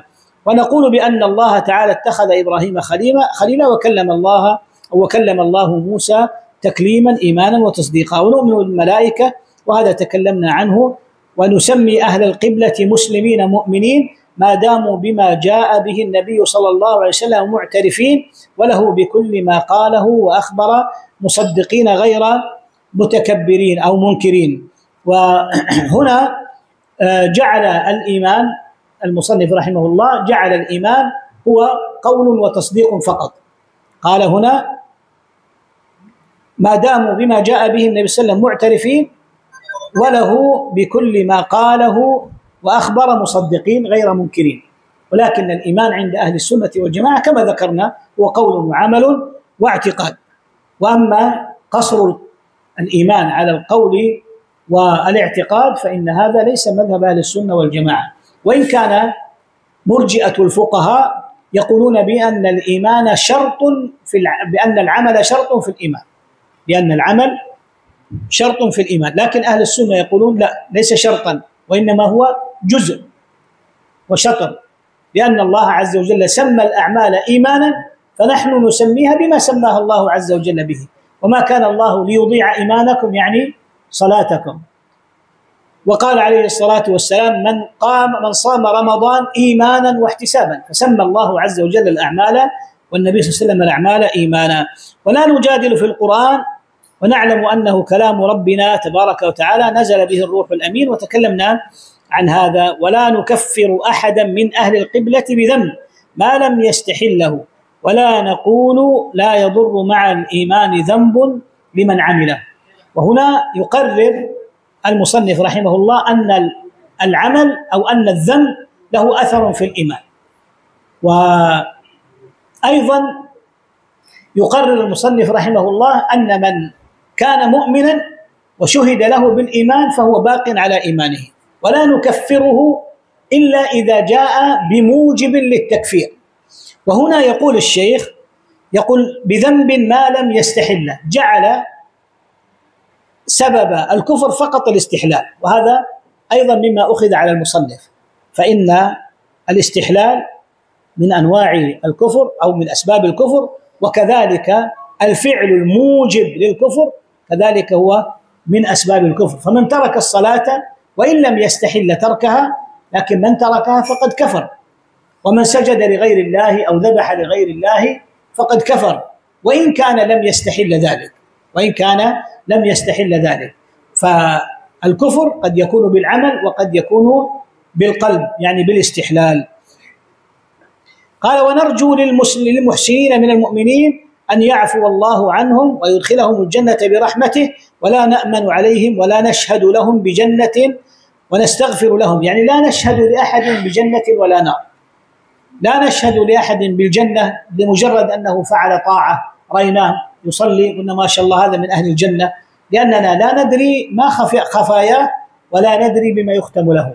وكذلك لا نجزم لأحد بالنار، يعني لو رأينا أحدا على معصية فلا تقل هذا من أهل النار، ولكن نحن نرجو للمحسن الجنة والخير والثواب وندعو له بذلك، ونسأل الله عز وجل للمذنبين المغفرة والعفو والهداية. ولا يخرج العبد من الإيمان إلا بجحود ما أدخله فيه. وهنا أيضا نعود إلى قضية الجحود والاستحلال، وهذا أيضا مما أخذ على المصنف، لأن التكفير ليس فقط في الجحود، وليس هو فعل قلبي فقط، بل قد يكون باللسان وقد يكون بالجوارح.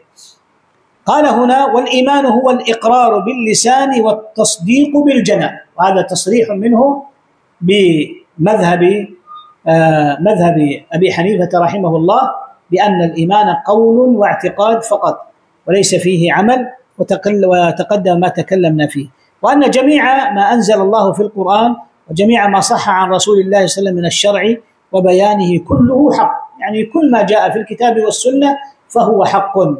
قال عبد الله بن عامر بن العاص قالت لي قريش: إنك تكتب كل ما يقوله رسول الله، والنبي صلى الله عليه وسلم يتكلم في الرضا وفي الغضب، يعني هو كالبشر قد يخطئ.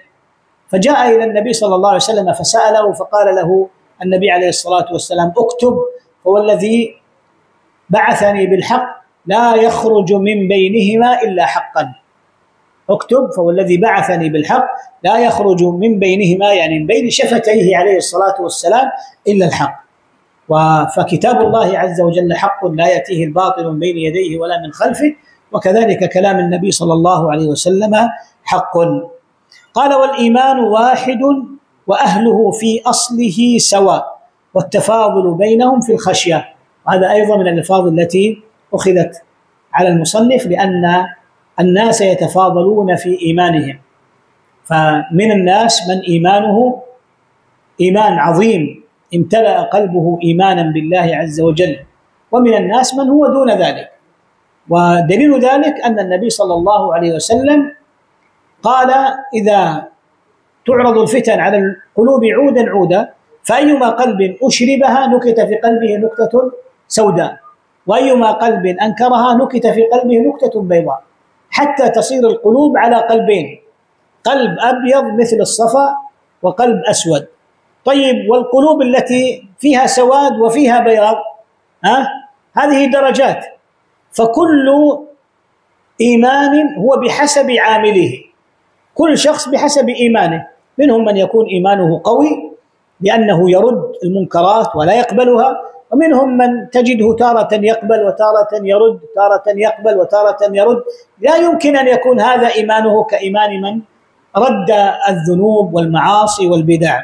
نعم، ولذلك قوله هنا: والإيمان واحد وأهله في أصله سواء، هذا فيه مخالفة للنصوص. والمؤمنون كلهم أولياء للرحمن، وأكرمهم عند الله أطوعهم وأتبعهم للقرآن. الولاية أيها الإخوة تنال بأمرين: ألا إن أولياء الله لا خوف عليهم ولا هم يحزنون الذين آمنوا وكانوا يتقون. وكل مؤمن فهو ولي بحسب إيمانه وتقواه، وإن ضعف إيمانه لكنه ولي من أولياء الله عز وجل. ونحن يجب علينا أن نحب هذا المؤمن حتى وإن كان عاصيا. نحن يجب علينا أن نحب هذا المؤمن حتى وإن كان عاصيا، لأن الناس ثلاثة أقسام: إما مؤمن كامل الإيمان، أو كافر، أو مؤمن ناقص الإيمان. أما المؤمن الكامل الإيمان فهذا يجب علينا محبته، وأما المؤمن ناقص الإيمان ففي قلوبنا محبة له بقدر إيمانه وبغض له بقدر معصيته، وبغض له بقدر معصيته. فكل من خالف أمر الله عز وجل وشريعته مع وجود الإيمان له في قلوبنا محبة وله في قلوبنا بغض، وهذه قاعدة مهمة يا إخواني. فلا يجوز لمسلم أن يحب ظهور الكفار على المؤمنين ولو كانوا عصاة، فلا يحب ظهور الكفار على المؤمنين ولو كانوا عصاة، لأن هذا كافر، ليس في قلبنا أي محبة الله.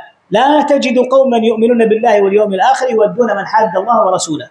وأما هذا مؤمن عنده امتثال لشريعة الله عز وجل، لكن عنده مخالفة فنبغضه لهذه المخالفة، لكن نحبه بقدر ما عنده من الإيمان، وواجب علينا نصرته، واجب علينا نصرته، إلا إذا كان رجل مؤذي يؤذي المؤمنين في معاصيه وينشر المعاصي بين الناس، أو البدع وينشر بدعه بين الناس، فنحن نتخلص من شره ولو كان عن طريق من ينتقم لنا منه، ولو كان غير مستقيم أو غير مسلم، لأن النبي صلى الله عليه وسلم يقول إن الله ينصر هذا الدين بالرجل الفاجر. فإذا كان لا يكف شر هذا المسلم الذي ابتلى الله عز وجل العباد به في نشر البدع أو نشر المعاصي إلا بالاستعانة بكافر، فنحن نستعين بالكافر حتى نخلص المسلمين من شره.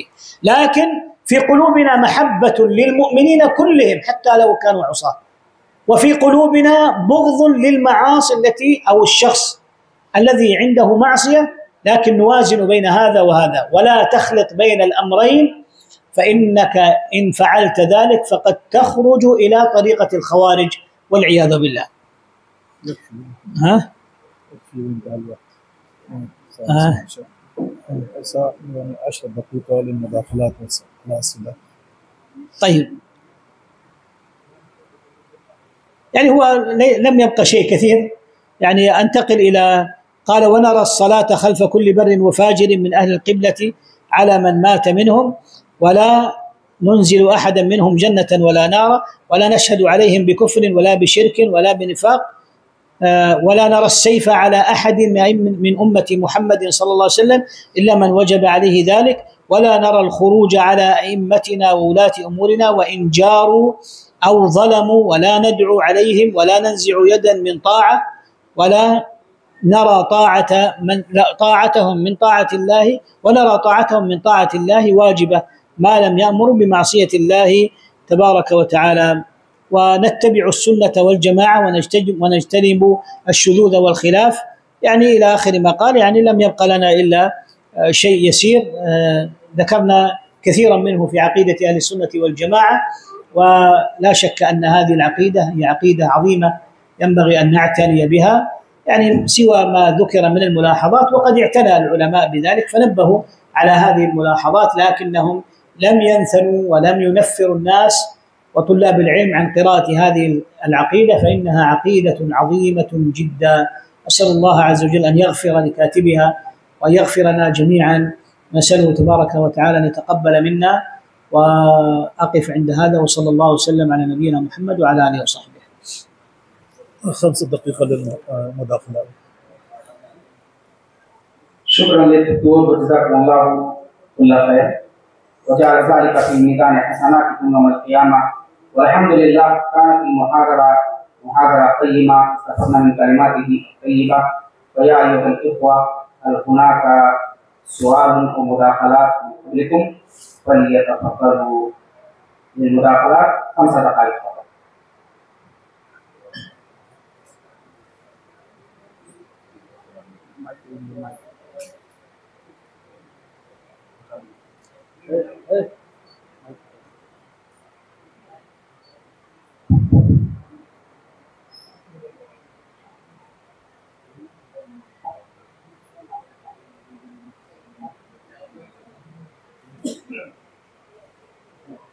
السلام الله وبركاته.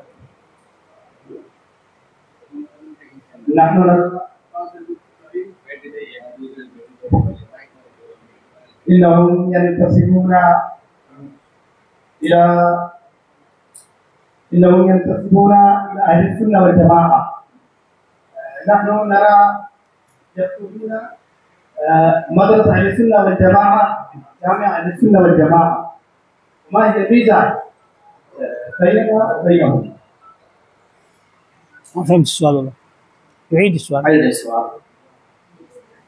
أين السؤال؟ أنا ما أراه. फिर से कीजिए सवाल, खड़े होकर कीजिए, पता दोबारा कीजिए. بعض المبتدعين ينتسبون إلى أهل السنة أنفسهم. أيوة، المبتدع كثير من الناس ينتسب إلى الخير وهو ليس من أهله. لا، نحن لا ننظر إلى النسبة، نحن ننظر إلى العمل والعقيدة.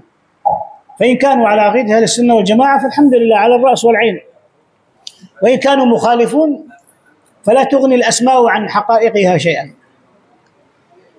جزاك الله خير. شكرا جزاكم الله خير. شيخنا عندي سؤال، هل يجوز إهداء القرآن المجيد؟ الشيخ سبق، تفضل. सबक का कभी अवकाश है.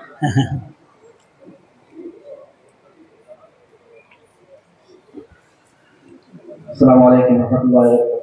أشرفكم الله شيخنا وبارك فيكم وتقبل جهودكم ونفع بعلمكم وبارك في جهودكم وحياتكم. شيخنا، في قول المصنف رحمه الله ما زال بصفاته قديما قبل خلقه، هل يصح أو يمكن أن يقال أنه أراد بقوله إثبات اتصافه تعالى بالصفات قبل ظهور مفعوله، كما نقول مثلا في الصفات الفعلية أنه متصف بصفة المجيء على وجه يعني دائما، مع أنه يتصف فعلا بالصفة في بعض الأحيان فقط، فهو متصف دائما وإن لم يظهر أثرها في كل وقت، فهو متصف بصفة المجيء بالقوة دائما، واتصافه بها بالفعل يكون في بعض الأحيان متى ما يريد. فهل يمكن هذا الشيء يقال في هذا الموقع؟ جيد. أولا يعني نحن نحمل كلامه على أحسن المحامل، لا بأس، لكن الخلق صفة ذاتية وليست صفة فعلية. أيوة، فالخلق صفة ذاتية، فلا يقال إنه يتصف بها حسب المشيئة. لا أقصد المشيئة. أيوة. لكن وأول كلامه هل يمكن هذا التوجيه؟ لا يمكن هذا التوجيه كما ذكرت لك، لأن الخلق صفة ذاتية، يعني لا يزال يخلق، لم يكن يعني وقتا من الأوقات ليس بخالق. نعم، يعني هذا الذي ذكرت يمكن أن يقال في الصفات الفعلية أن الله عز وجل موصوف بالكلام، لكنه يتكلم متى شاء، يعني أفعاله حادثة، الكلام حادث، لكن هذا ليس في صفة الخلق أو صفة السمع أو البصر. طيب شيخنا، المخلوق بهذا المعنى يعني إذا نسلم بعدم الانقطاع في الماضي؟ أيوة، المخلوقات، جنس المخلوقات، ليس المخلوق بعينه، ليس بني آدم موجود في الأزل، لكن بني آدم قبله مخلوق، وقبل هذا المخلوق مخلوق، وهكذا. هنا هذا ما يسمى يعني بتسلسل الحوادث، والذي شنع به على ابن تيمية رحمه الله، لكن لم يفهموا مراده. أيوة يا شيخ، السؤال قال هل يجوز إهداء القرآن للموتى؟ أيوة، الأصل يا إخواني ما هو؟ قال الله عز وجل وأن ليس للإنسان إلا ما سعى، فجاءت نصوص تدل على أن بعض الأعمال تصل إلى الميت، فيكون هذا خارجا عن الأصل. فالحج والعمرة يصلان إلى الميت، الصدقة تصل إلى الميت، صيام الواجب الذي تركه يصل إلى الميت، أما ما سوى ذلك فلم يأتي دليل فيبقى على الأصل. نعم.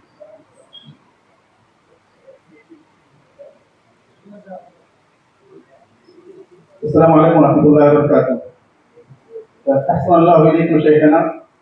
ذكر الإمام الطحاوي في كتابه الاستطاعة التي يجب بها الفعل من نحو التوفيق الذي لا يجوز أن يوصف المخلوق به فهي من الفعل. ذكر الإمام الطحاوي الاستطاعة نوعان، أريد التوضيح منكم. جيد. الاستطاعة نوعان، واقرأ نص الطحاوي. الاستطاعة التي يجب بها الفعل من نحو التوفيق الذي لا يجوز أن يوصف المخلوق به فهو من المخلوق. وأما الاستطاعة من جهة الصحة والوسع والتمكن وسلامة الأدوات فهي قبل الفعل. نعم. وبها يتعلق القطاع. نعم. الاستطاعة نوعان: استطاعة توجب التكليف، وهي ما يكون من القدرة على الفعل، فالبلوغ واكتمال الشروط، الإسلام والطهارة ونحو ذلك، هذه تسمى شروط التكليف. وكونه قادر على هذا الفعل فإنه مكلف به. صل قائما فإن لم تستطع فقاعدا، فإن لم تستطع فعلى جنبك. هذه الاستطاعة تختلف عن الاستطاعة الأولى. هذه الاستطاعة أنكرها الجبرية، وذلك لأن الجبرية يقولون بأن المخلوق لا عمل له، وإنما هو مسير في أعماله. فهذه الاستطاعة أنكرها الجبرية. الاستطاعة الأخرى هي التوفيق، وهو أن الله عز وجل وفق العبد، وهذه أنكرها القدرية، لأنهم يقولون إنما فعل العبد الطاعة بجهده هو، وهو الذي خلق فعل نفسه، هو الذي خلق فعل نفسه، وليس الله هو الموفق له. عرفت؟ ولذلك يعني آمنوا بهذه الاستطاعة وأنكروا الاستطاعة الأولى. أنكروا الاستطاعة الأولى بمعنى التمكين من الفعل، يعني كونه له قدرة يعني في واستطاعة في عمله، يعني يقولون بأن هذه لم تكن من توفيق الله عز وجل ولا من إعطاء الله عز وجل له، بل هو الذي أوجدها بنفسه. عرفت؟ فأنكروا، يعني آمنوا بهذه وأنكروا التوفيق، وقالوا لذلك هو يستحق الأجر كاملا من غير فضل الله عز وجل، كاستحقاق الأجير لأجرته. أنت عملت، جئت بأجير عامل وعمل عندك شيء، لابد أن يعطيك الأجرة، أن تعطيه الأجرة. كذلك الذي صلى يجب على الله أن يثيبه، ويجب على الله أن يعاقب العاصي. عرفت؟ أما أهل السنة والجماعة فآمنوا بالاستطاعتين، آمنوا بأن العبد له قدرة والله عز وجل هو الموفق له، لما ذكرت لك من النوعين، يعني إعطاؤه الإرادة والقدرة. نعم. وهذا الذي قصدت أنا أن الطحاوي يشير إلى نقاط يعني في الخلاف بين المذاهب. أنا أشرت إلى هذا، لكن سبحان الله مع الاستعجال ما ذكرنا هذه القاعدة. نعم.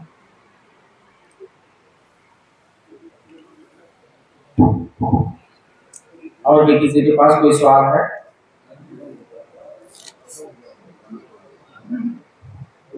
जज़ाकुमुल्लाहु खैरन बारकल्लाहु फीकुम। बिहम्दिल्लाहि व फज़लिही व तौफीक़िही क़द इंतहा हाज़ा बरनामज शरह किताब अल-क़य्यिम। नहनु नशकुरु शेख अला इक़ाई मुहादरात अल-क़य्यिमा अन-नाफ़िया फ़ी बाब अल-अक़ीदत अस-सहीहा वल मनहज अल-वसती अल-क़वीम फ़क़द्दरल्लाहु जुहूदहु व जअलहु फ़ी मीज़ान हसनातिही आमीन। कमा नशकुरुकुम अय्युहल हुज़ूर على حسن استماعكم وإصغائكم لهذه المحاضرات النافعة القيمة وجزاكم الله خير الجزاء.